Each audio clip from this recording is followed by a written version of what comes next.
Request lagu favoritmu di fitur live chat Audio Plus aplikasi RCTI Plus.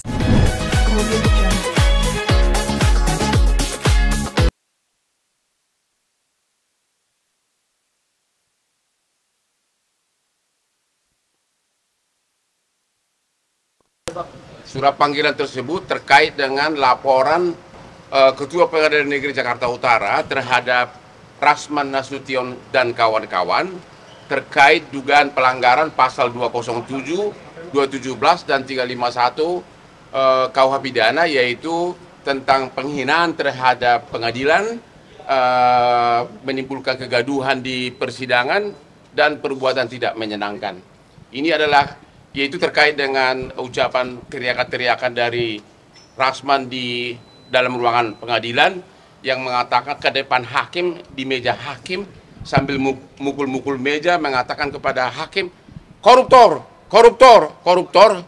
Dan juga adanya oknum pengacara junior yang mungkin masih jarang bersidang, yaitu Firdaus, yang naik ke meja di persidangan dengan pakai jubah pengacara, dan juga beberapa oknum, ada dua ibu-ibu itu yang mak-mak yang sudah tua tuh yang juga menimbulkan kegaduhan, dan juga teriakan-teriakan dari istrinya Rasman. Itu kira-kira intinya. Ada persiapan khusus nggak Pak untuk? Nggak ada persiapan. Saya kan hanya sebagai saksi. Dia hanya menceritakan apa yang saya lihat, saya alami di persidangan. Yang jelas ini adalah kasus pertama dalam sejarah peradilan Indonesia. Tapi persidangan itu seperti apa sih, Bang Hotman? Ya, kronologinya seperti apa sih?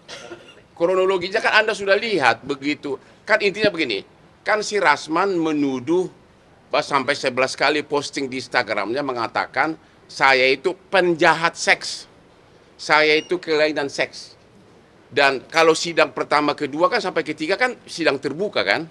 Tapi giliran saya sebagai saksi kan harus yang menjadi acara kan pembuktian apakah ada penjahat seks dan kelainan seks, berarti kan itu terkait dengan asusila. Menurut undang-undang bahwa apabila materi persidangan adalah tentang asusila harus tertutup. Begitu hakim mengetok bahwa tertutup, dia marah-marah karena dia sudah bawa begitu banyak TikTok dan sebagainya. Dia mungkin mau pansus, mau fashion show di persidangan, padahal gue jauh lebih ganteng kan.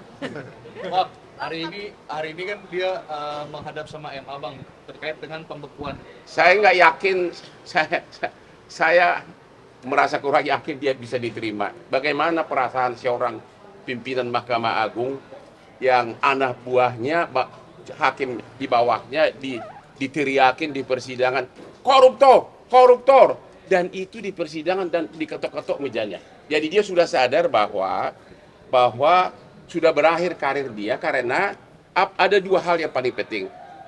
Selama itu masih dibekukan, maka semua surat kuasa maupun pembelaan dari Rasman dan Firdaus yang dibuat sejak tanggal pembekuan kepada klien manapun bakal demi hukum karena dibuat oleh orang yang tidak berwenang. Tentu kedua, masyarakat tentu akan pasti menjauh, akan memakai pengacara. Orang memakai pengacara kan untuk menang, untuk membela diri, bukan untuk kalah. Kira-kira begitu. Ya. Apa? Apa? Bagaimana bisa permintaan maaf marwah pengadilan sudah begitu dihina begitu? Ya biarkanlah proses hukum berjalan. Jadi Rasman akan menghadapi tiga hal. Satu, sebagai terdakwa atas laporan yang saya buat, ya. Kedua, dibekukan surat izinnya Rasman dan Firdaus oleh Pengadilan Tinggi atas restu pimpinan Mahkamah Agung sesuai dengan perkataan jubir dari Mahkamah Agung. Jubir Mahkamah Agung mengatakan apabila Anda tonton di media, tidak boleh lagi bersidang. Yang ketiga, ada laporan polisi dari Ketua Pengadilan Negeri yang juga pidana, dan ini sangat cepat atensinya. Saya yakin dalam waktu dekat Rasman dan Firdaus dan kawan-kawan akan jadi tersangka. Jadi ada tiga malapetaka yang mereka hadapi. Pak, ada pesan khusus untuk Rasman dan pesan khusus Pak Rasman agar tobat, kalau mau sukses seperti Hotman Paris, jangan nyinyir, jangan senggol orang, tapi berkaryalah seperti Hotman Paris yang kerja dari jam 3 subuh sampai malam akhirnya mewakili ribuan para naga. Kalau soal hakim bukan urusan saya. Udah? Saya ke atas dulu, nanti kita ketemu lagi ya. Oke?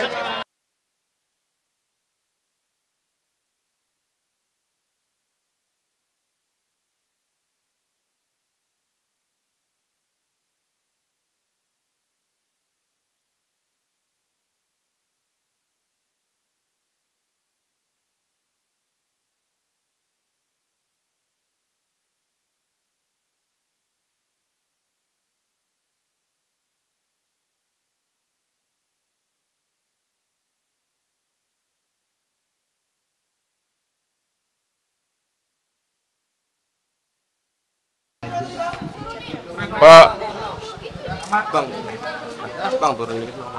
BAP saya sudah selesai hari ini, ada 25 pertanyaan. Yang dilaporkan adalah pasal 207, 217, dan 335 KUHP pidana. Dan ada 4 nama yang disorot di BAP saya, yaitu 1, Rasman Nasution, 2, Firdaus, 3, yang juga mengucapkan kata-kata yang menimbulkan kehebohan, yaitu istrinya Rasman, namanya Ade siapa? Ade Suryani, dan juga kuasa hukumnya yang cewek yang mak-mak itu siapa? Elida Neti. Jadi ada 4 orang, Rasman, Firdaus, Elida Neti, dan Ade Suryani. Oke? Hal yang paling menyedihkan di sini dan yang sangat yang membuat perhatian khusus dari penyidik adalah semua kata-kata penghinaan, kata-kata kotor yang diucapkan terhadap majelis hakim dan pengadilan itu disiarkan secara live. Disiarkan secara live dari mulai awal sidang sampai akhir. Termasuk kata-kata koruptor, tidak bisa ganti.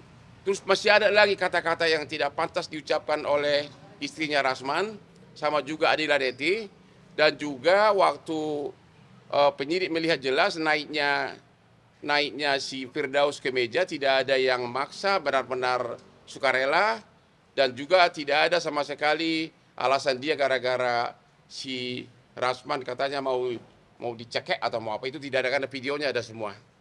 Jadi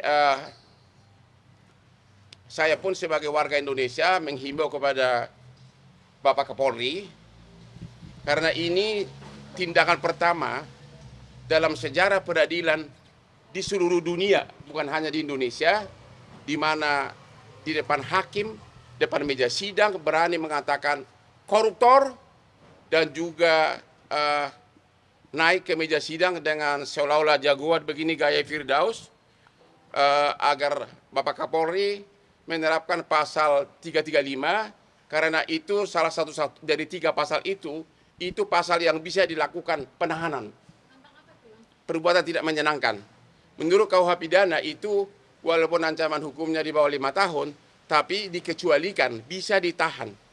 Ya, kalau ini orang tidak ditahan, ini benar-benar wibawa hakim dan upaya hukum dan upaya pengadilan sangat runtuh. Bahkan juga dibahas sesudah peristiwa 6 Februari 2025 di persidangan itu, dari mulai tanggal 7 Februari sampai hari ini, itu orang berdua terutama si Firdaus masih membuat video-video yang menghina aparat. Terutama misalnya ada video dia yang mengatakan bahwa kalau saya jadi ketua Mahkamah Agung, saya akan pecat-pecat itu.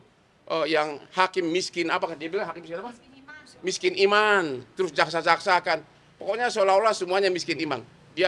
Jadi itu semua hal-hal yang memberatkan. Jadi sekali lagi, kalau ini tidak ditahan, maka hati rakyat Indonesia akan sedih, karena semua penghinaan itu dari mulai awal sidang sampai akhir disiarkan live oleh TikTok yang sudah dibawa oleh Rasman Nasution. Justru karena nafsunya itu tidak bisa menyiarkanlah, karena sidang ada keputusan hakim sidang tertutup, makanya dia super marah. Begitu lengkapnya super tim medsos dia bawa, lengkap dengan puluhan bodyguardnya. Ya, waktu mulai sidang dia sudah kuasai semua kursi persidangan. Mungkin agar pada saat live bisa teriak-teriak gitu loh, ya, bisa teriak-teriak. Kemudian pada saat si Adilan Neti, Elida Neti, termasuk juga si istrinya Ade Suryani mengucapkan kata-kata yang sangat tidak pantas di persidangan yang menyerang hakim juga. Itu kalau itu sempat live semuanya, termasuk kata-kata si Rasman yang mukul-mukul meja. Semua sudah membujuk dia untuk, semua telah membujuk dia untuk sampai ada Kapolres, ada Kasatserse, ada aparat hukum, ada petugas keamanan persidangan, panitera kepala, sampai ketua majelis itu tertuduh begitu. Koruptor, koruptor, tidak bisa ganti hakim. Itu disiarkan secara live melalui TikToknya itu. Itu sangat menyedihkan. Karena biar bagaimanapun kita ingin pengadilan kita itu jangan terhina begitu. Jadi yang dihina majelis hakim, pengadilan kita dan seluruh rakyat Indonesia. Jadi kalau ini nggak ditahan orang seperti ini, maka gimana ya, orang pencuri kayu, pencuri buah aja sering ditahan sama pencuri ayam. Ya. Apa? Kan ini pemicunya karena sidang tidak boleh ditutup, tertutup gitu. Menurut Abang sidang itu harus tertutup atau tidak? Karena kan sudah jelas dakwaan terhadap dia itu kan dakwaan karena dia memposting 11 kali dalam dia punya IG, Hotman itu pelaku kejahatan seks, kelainan seks. Berarti kan tuduhan itu kan harus bisa dibuktikan di persidangan. Kalau sudah menyangkut seks, itu apa itu? Asusila bukan? Orang bodoh juga tahu itu asusila. Makanya hakim mengatakan bahwa karena materi persidangan menyangkut asusila, undang-undang mengharuskan. Bukan apa kata hakim, undang-undang mengharuskan harus tertutup. Langsung dia panik karena sudah disiapkan tim medsos dan semuanya, sudah disiapkan begitu banyak orang. Bahkan istrinya pun sudah disiapkan dengan istrinya itu dari mulai awal sidang sampai berakhir. Mulutnya yang paling banyak berteriak-teriak. Mudah-mudahan.